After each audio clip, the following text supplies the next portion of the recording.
ये साल 1987 में अमेरिका के न्यूयॉर्क शहर से जहां हम जॉर्डन बेलफोर्ड को देखते हैं। वह एक मिडिल क्लास परिवार से था और वॉल स्ट्रीट पर एक स्टॉक ब्रोकर का काम करता था। उसका काम था लोगों को कॉल करके शेयर बेचना। उस जमाने में टेक्नोलॉजी इतनी एडवांस थी नहीं जिससे एक बटन दबाकर शेयर खरीदा या बेचा जा सके, बल्कि ब्रोकर को कॉल करके शेयर खरीदना या बेचना पड़ता था।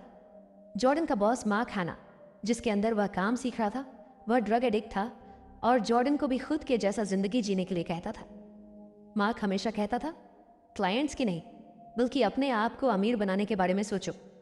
शेयर मार्केट की दुनिया में कागज पर दिखाओ कि तुम क्लाइंट्स को अमीर बना रहे हो, लेकिन असल में कमीशन लेकर तुम खुद अमीर बनो। और वो ये भी कहता था कि मार्केट चढ़े या गिरे हमें उससे कोई फर्क नहीं पड़ता, हमें सिर्फ अपने कमीशन से मतलब है। ठीक हमारे ब्रोकरेज कंपनियों की तरह जिन्हें सिर्फ अपने कमीशन से मतलब है, बाकी क्लाइंट जाए भाड़ में, उन्हें इससे कोई मतलब नहीं। और कभी अपनी ऐप में गड़बड़ी करके कस्टमर का लाखों करोड़ों का लॉस करवा के बाद में इसे ग्लिच का नाम देकर निकल जाना।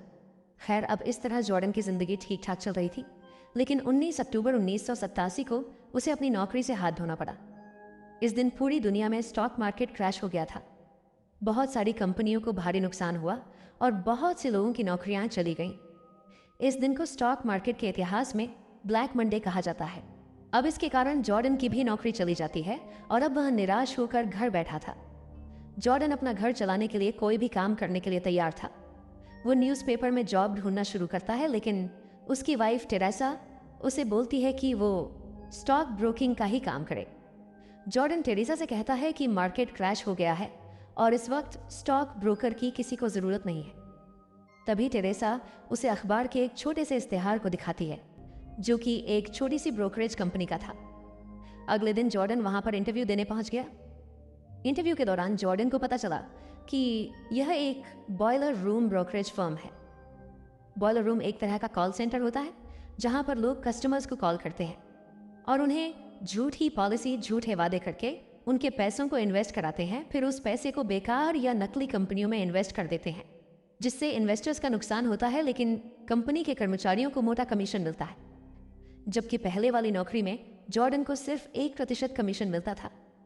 वह वहां काम करने के लिए और भी ज्यादा एक्साइटेड हो जाता है।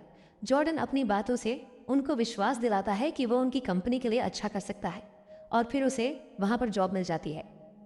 जॉर्डन अपने बॉस की सिखाई हुई बातें और पुराने जॉब का एक्सपीरियंस सब कुछ यहाँ पर इम्प्लीमेंट करता है और अपनी काबिलियत का सही तरीके से इस्तेमाल करके वो कई लोगों का पैसा अलग अलग कंपनीज में इन्वेस्ट करवाता है। उसने पहले ही दिन एक क्लाइंट को फ़ोन कर $6,000 के शेयर बेच डाले और $2,500 का कमीशन कमा लिया। अब अपनी शानदार बोलने की कला और तकनीक, जिसे देख वहाँ के सभी एम्प्लॉयज़ भी हैरान थे, उसी के बदौलत जॉर्डन वहाँ के सबसे ज़्यादा कमाने वाले एम्प्लॉई बन जाता है। वह बहुत कम समय में खूब सारे पैसे कमाए और जल्दी ही एक महंगी स्पोर्ट्स कार भी खरीद ली। कुछ दिनों बाद जॉर्डन जब एक रेस्टोरेंट में खाना खा रहा था, तभी उसकी मुलाकात डॉनी अजॉफ नाम के एक आदमी से हुई।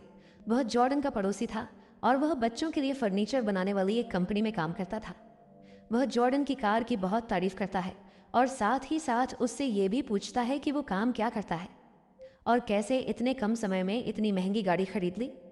तब जॉर्डन उसे बताता है कि वह एक स्टॉक ब्रोकर का काम करता है, लेकिन डॉनी को विश्वास नहीं होता कि जॉर्डन स्टॉक ब्रोकिंग से इतने पैसे कमा लिए कि उसने इतनी महंगी स्पोर्ट्स कार खरीद ली, क्योंकि उस समय पूरी दुनिया में स्टॉक मार्केट की हालत बहुत ख़राब थी और ज़्यादातर लोग अपनी नौकरियां खो चुके थे। ऐसे में स्टॉक मार्केट से पैसे कमाकर इतनी महंगी गाड़ी खरीद पाना नामुमकिन जैसा लगता था। फिर डॉनी पूछता है, अच्छा, इस काम से तुम कितना कमा लेते हो? जॉर्डन जवाब देता है, सही सही तो नहीं जानता, लेकिन पिछले महीने मैंने $62,000 कमाए थे। डॉनी इस पर हंसते हुए कहता है, अगर तुम मुझे अपना पिछले महीने का पे स्लिप दिखा दो तो मैं अभी अपनी नौकरी छोड़कर तुम्हारे लिए काम करना शुरू कर दूंगा। जॉर्डन उसे अपना पे स्लिप दिखाता है और वाकई उसमें लिखा था कि उसने पिछले महीने $62,000 कमाए हैं। ये देखकर डॉनी तुरंत अपनी कंपनी में कॉल करता है और अपनी नौकरी छोड़ देता है। जॉर्डन भी अपनी नौकरी छोड़कर खुद की स्टॉक ब्रोकरेज कंपनी खोलना चाहता था और इसके लिए उसे लोगों की ज़रूरत थी, इसलिए वह डॉनी को अपने साथ काम करने के लिए रख लेता है। इसके बाद जॉर्डन और डॉनी एक छोटा सा गैराज किराए पर लेकर पार्टनरशिप में अपनी ब्रोकरेज फर्म शुरू कर देते हैं। साथ ही साथ जॉर्डन अपने कुछ पुराने दोस्तों को भी अपने फर्म में शामिल कर लेता है। अब एक शाम को जब ये सब के सब रेस्टोरेंट में बैठकर अपने बिजनेस के बारे में डिस्कस कर रहे थे, तभी बातों ही बातों में उनमें से एक कहता है, मैं किसी भी कस्टमर को कुछ भी बेच सकता हूँ। ये सुनकर जॉर्डन उस आदमी को अपना पेन देता है और कहता है कि सेल मी दिस पेन, यानी ये पेन मुझे बेच कर दिखाओ, जो कि इस मूवी का एक फेमस डायलॉग है। तब वह आदमी बहाना बनाने लगता है। फिर जॉर्डन वही पेन अपने दोस्त ब्रैड को देता है और उसे कहता है कि तुम मुझे इस पेन को बेच कर दिखाओ। वो उसके हाथ से पेन ले लेता है और अगले पल जॉर्डन से कहता है, क्या मुझे नैपकिन पर आपका ऑटोग्राफ मिलेगा? तब जॉर्डन कहता है, लेकिन मेरे पास तो पेन ही नहीं है। तभी ब्रैड उसके सामने वही पेन रख देता है। इसका मतलब ये था कि अगर किसी ग्राहक को कुछ बेचना हो तो पहले उसे ये महसूस कराना होगा कि उसे उस चीज़ की ज़रूरत है। खैर, अब कुछ ही दिनों बाद जॉर्डन अपने इन सभी दोस्तों के साथ मिलकर अपनी ब्रोकरेज फर्म में काम शुरू करता है, जिसका नाम था स्ट्रैटन ओकमोंट। जॉर्डन का तेज दिमाग और सेल्स टेक्निक से उसकी कंपनी बहुत ही कम समय में खूब सारा पैसा कमा लेती है। दरअसल इनके पैसे कमाने का मेन टेक्निक ये था कि ये एक तरफ तो अपने क्लाइंट्स को बहुत बड़ी बड़ी कंपनीज के शेयर्स खरीदवाते हैं ताकि वो इनके ऊपर आंख बंद करके भरोसा करना शुरू करते।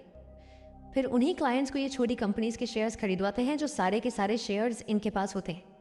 ये अपने क्लाइंट्स को बताते हैं कि इन शेयर्स को खरीदने से फ्यूचर में उन्हें मल्टी बैगर रिटर्न्स मिल सकता है, और जो शेयर्स $10 का होता है वो उसी शेयर को अपने क्लाइंट को लगभग दुगनी कीमत पर बेचते हैं, जिससे इन्हें तो बहुत फ़ायदा होता है, पर इनके क्लाइंट्स को पूरी तरह से नुकसान झेलना पड़ता है। और इस तरह के काम को शेयर मार्केट की भाषा में कहा जाता है पंप एंड डंप, यानी कि किसी को झूठ बोलकर मिसगाइड करके कम दामों के शेयर्स को ज़्यादा पैसों में खरीदवा देना और पूरा प्रॉफिट खुद ले लेना, जो कि इलीगल है। और ऐसे ही उन्होंने बहुत ही कम समय में ढेर सारा पैसा कमाना शुरू कर दिया। लेकिन जहां एक तरफ वे सब लोग पैसा कमा रहे थे, वहीं दूसरी तरफ उनके क्लाइंट्स की कैपिटल पूरी तरह डूब रही थी। इसी तरह जॉर्डन की कंपनी ने इतना पैसा कमाना शुरू कर दिया कि जो ऑफिस एक छोटे से गैराज से शुरू हुआ था, वह कुछ ही समय में एक बहुत बड़ी कंपनी में तब्दील हो गया, जहां अब एक साथ कई लोग काम करने लगे थे। अब जॉर्डन की कंपनी इतने कम समय में इतनी ज़्यादा कमाई करने लगी थी कि धीरे धीरे सबकी नज़रें उस पर टिकने लगी। इसी कारण फोर्ब्स नाम की एक बहुत ही फेमस बिजनेस मैगजीन में जॉर्डन का एक आर्टिकल पब्लिश किया गया।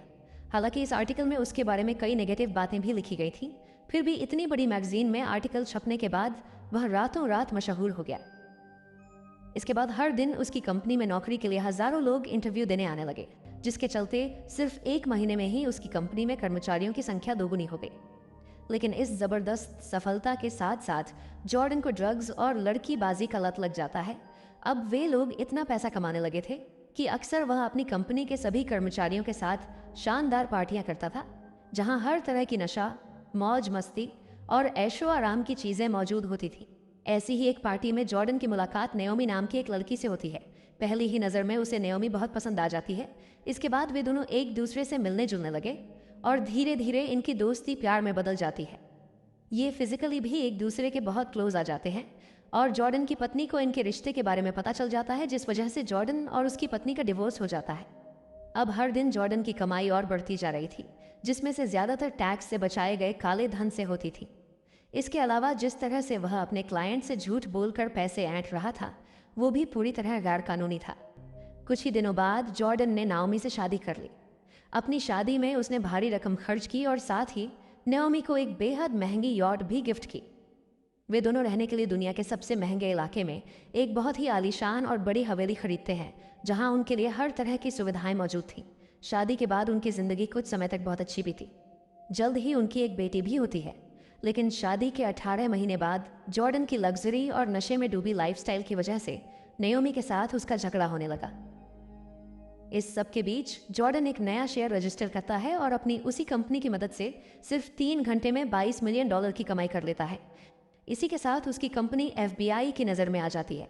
अब FBI हर तरह से उसकी कंपनी की जांच पड़ताल शुरू कर देती है। फिर एक दिन FBI के 2 ऑफिसर जॉर्डन से उसकी कंपनी को लेकर बात करने आते हैं। शुरुआत में जॉर्डन उनसे अच्छे से बात करता है, लेकिन बाद में उन्हें पैसे का लालच देकर घूस देने की कोशिश करता है।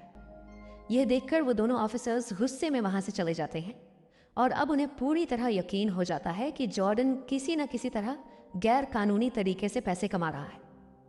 अब वह लोग उस पर और उसकी कंपनी पर कड़ी नजर रखना शुरू कर देता है और उसके खिलाफ सबूत इकट्ठा करने लगे।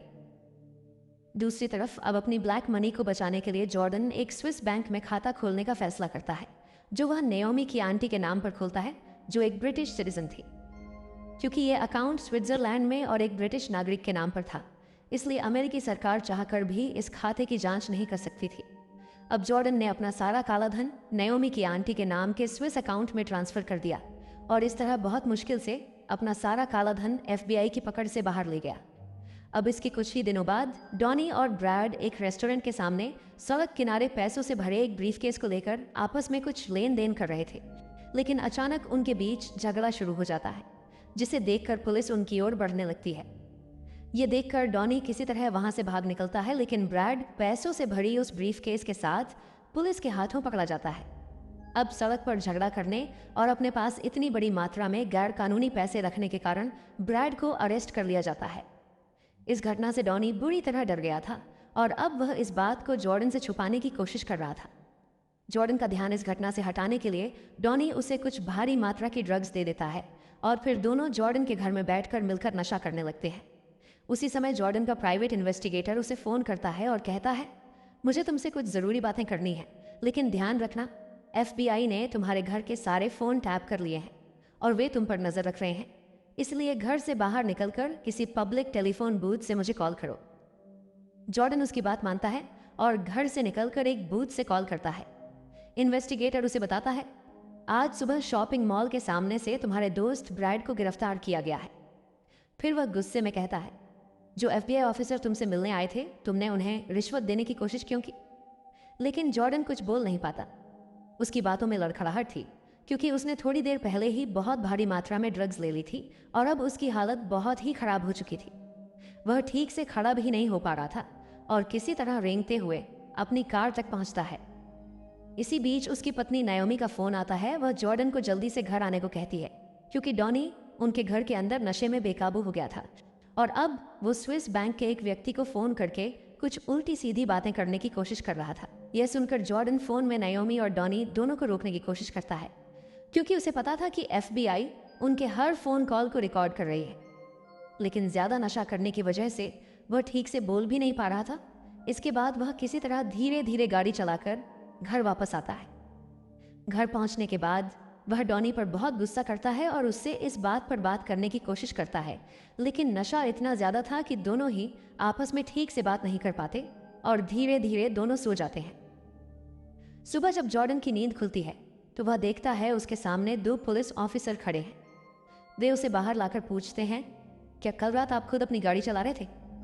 तभी जॉर्डन देखता है कि कल रात वह जिस गाड़ी को चलाकर घर आया था वह पूरी तरह से टूटी फूटी हालत में बाहर खड़ी है।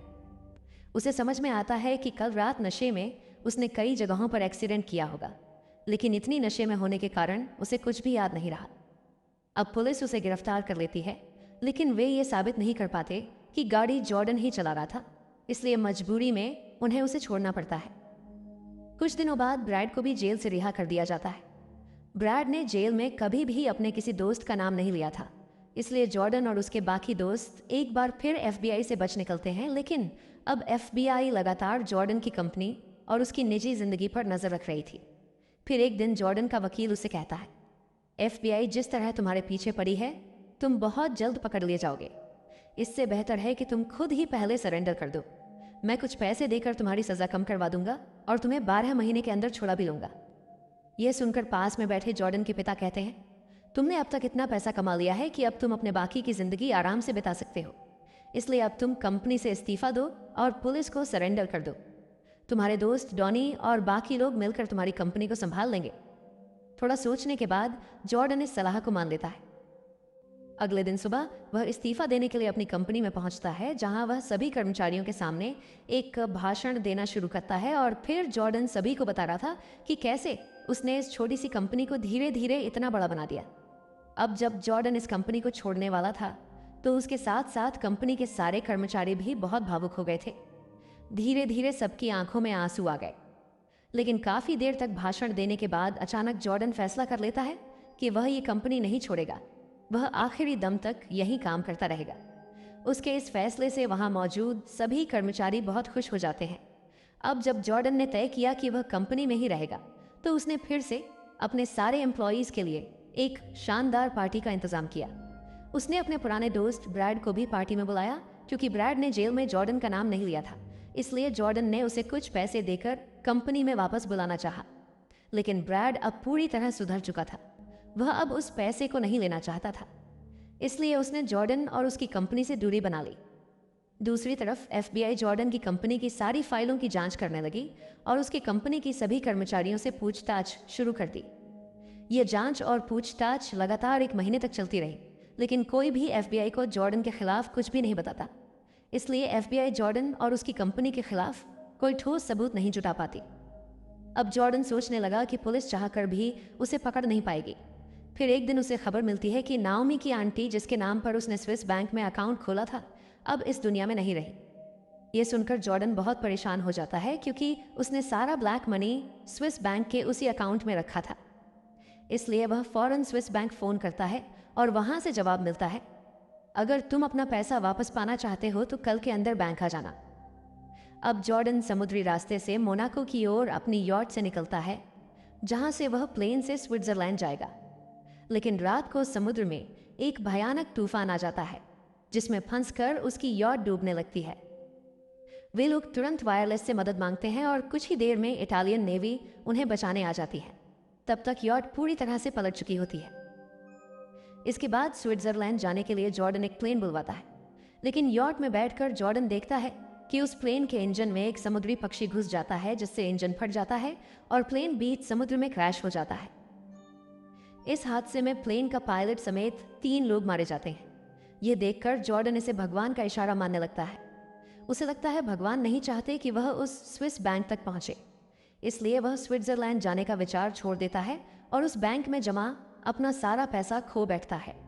इस घटना के बाद अगले 2 सालों तक जॉर्डन सारे गैरकानूनी काम छोड़कर ईमानदारी से पैसा कमाने लगता है। फिर एक दिन FBI उसे गिरफ्तार कर लेती है, क्योंकि स्विस बैंक का वह कर्मचारी जिसने जॉर्डन के लिए अकाउंट खोला था, कुछ गैरकानूनी मामलों में गिरफ्तार हो गया था। और गिरफ्तार होने के बाद उसने पुलिस को जॉर्डन और उसकी कंपनी की सारी सच्चाई बता दी। इसलिए अदालत में जॉर्डन पर सारे आरोप साबित हो जाते हैं। अब जमानत पर बाहर आने के लिए उसे $1 मिलियन देना पड़ेगा, लेकिन उसके पास अब इतना पैसा नहीं था, क्योंकि उसका सारा पैसा स्विस बैंक में फंसा हुआ था। इसलिए अब पैसे जुटाने के लिए जॉर्डन ने अपना घर, गाड़ी, सब कुछ बेचने का फैसला कर लिया। ये सब जानने के बाद उसका दोस्त डॉनी उससे कहता है, तुम्हें कुछ भी बेचने की जरूरत नहीं, तुम्हारी जमानत के लिए $1 मिलियन मैं दूंगा। यह सुनकर जॉर्डन राहत की सांस लेता है और डॉनी को गले लगा देता है। अब FBI जॉर्डन के पैरों में GPS ट्रैकर पहनाकर उसे घर में नजरबंद कर देती है, और अगर वह घर से बाहर निकलने की कोशिश करता तो FBI उसकी लोकेशन तुरंत ट्रैक कर लेती। अब उसी रात जब जॉर्डन घर लौटता है, उसकी पत्नी नाओमी उससे कहती है, अब मैं तुम्हारे साथ नहीं रहना चाहती, मैं तुम्हें डिवोर्स देना चाहती हूँ। हमारे दोनों बच्चों की जिम्मेदारी मैं खुद लूंगी, और मेरे वकील ने बताया है कि तुम्हें 20 साल की सज़ा हो सकती है, और जिस तरह तुम अपनी ज़िंदगी जी रहे हो उसके बाद मैं तुम्हारे साथ रिश्ता नहीं रख सकती। यह सुनकर जॉर्डन बहुत गुस्से में आ जाता है। वह नेओमी के ऊपर हाथ उठाता है और कहता है, तुम मेरे बच्चों को मुझसे दूर नहीं कर सकती। फिर ढेर सारी ड्रग्स लेकर नशा करने लगता है, और उसके बाद वह अपनी बेटी को लेकर गाड़ी में बैठकर भागने की कोशिश करता है, लेकिन ज़्यादा ड्रग्स लेने की वजह से वह अपना होश खो बैठता है और गाड़ी पीछे की दीवार से टकरा जाती है। इस हादसे में उसका सिर फट जाता है और खून बहने लगता है। इस मौके का फ़ायदा उठाकर नाओमी अपनी बेटी को लेकर वहाँ से चली जाती है, और जॉर्डन अपनी फैमिली को हमेशा के लिए खो देता है। अब अगले दिन FBI ऑफिसर जॉर्डन के शरीर पर एक वायरलेस माइक लगाते हैं, ताकि जब वह ऑफिस में अपने कर्मचारियों से बात करे तो पुलिस वह सारी बातचीत सुन सके और रिकॉर्ड कर सके। इस तरह पुलिस उसके दोस्तों और कर्मचारियों के खिलाफ सबूत जुटाने की कोशिश करता है, लेकिन जॉर्डन अपने दोस्तों के साथ विश्वासघात नहीं करना चाहता था। इसलिए ऑफिस में जब वह डॉनी से बात करता है तो एक पेपर दिखाता है जिस पर लिखा होता है, अपने बारे में कुछ मत कहना, मेरे शरीर पर वायर लगा है। यह पढ़कर डॉनी सब समझ जाता है और जॉर्डन के सामने कोई भी गैरकानूनी बात नहीं करता। लेकिन अगली सुबह जॉर्डन देखता है कि पुलिस उसे गिरफ्तार करने उसके घर आ चुकी है। पुलिस के पास वही कागज था जो उसने डॉनी को दिखाया था। मतलब अब जॉर्डन की जिंदगी बचाने के लिए डॉनी पहले ही पुलिस से मिल चुका था, और पुलिस को जॉर्डन और उसकी कंपनी के सारे राज बता चुका था। अब मजबूर होकर जॉर्डन को पुलिस के सामने अपने सारे दोस्तों और कंपनी की सच्चाई बतानी पड़ती है। इसके बाद पुलिस उसके ऑफिस पर छापा मारती है और कई लोगों को गिरफ्तार कर लेती है। उसकी कंपनी को पूरी तरह बंद कर दिया जाता है। लेकिन क्योंकि आखिरी वक्त में जॉर्डन ने पुलिस को बहुत सारा ब्लैक मनी बरामद करवाया और बहुत से लोगों की गिरफ्तारी में मदद की, इसलिए उसकी 20 साल की सजा कम होकर सिर्फ 3 साल कर दी जाती है। 3 साल की जेल के बाद अब जॉर्डन पूरी तरह बदल चुका था। जेल से निकलकर उसने सारे गैर कानूनी काम छोड़ दिए और अब वह एक सेल्स ट्रेनर बन गया और वह बड़े बड़े बिजनेस मीटिंग्स और सेमिनार्स में जाकर लोगों को बिजनेस टेक्निक्स सिखाने लगा। और इसी के साथ हमारी आज की कहानी यहीं पर समाप्त होती है।